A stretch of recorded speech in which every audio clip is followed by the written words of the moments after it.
US set की administrator समांता power के वज़ीर-ए-आज़म शहबाज शरीफ और वज़ीर ख़ारजा बिलावल भुट्टो से मुलाकात। बाहिमी दिलचस्पी के उमूर इंसानी हमदर्दी के इक़दाम पर बातचीत की गई।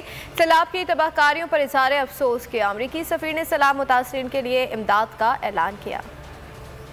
यूएस एड की एडमिनिस्ट्रेटर समांता पावर की वज़ीर ख़ारजा बिलावल भुट्टो से मुलाकात। समांता पावर का कहना था कि यूएस एड सैलाब नुकसानात के मुकाबले के लिए इजाफी $20 मिलियन फराहम करेगा। अमरीकी सफ़ीर डोनाल्ड आरम्बलोम का कहना है कि अब तक अमरीका ने $30 मिलियन अतियात और इमदाद में फराहम किए, जबकि आज आने वाली इमदाद में $2.2 मिलियन मालियत की जान बचाने वाली अशिया शामिल हैं। अमरीकी सफ़ीर ने सैलाब की तबाहकारियों पर इज़हार अफसोस और मुश्किल वक्त में पाकिस्तानी अवाम से मुकम्मल ताउन की पेशकश की। वज़ीर ख़ारजा ने पाकिस्तानी अवाम के साथ अमरीका की एकजहती और हिमायत को भी सराहा।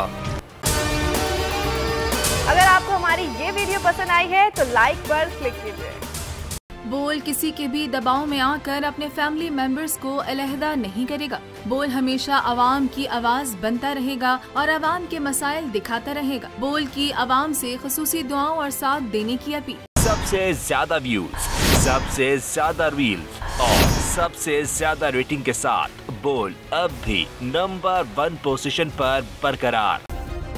सब्सक्राइब करें और बेल दबाएं ताकि कोई खबर रह न जाए।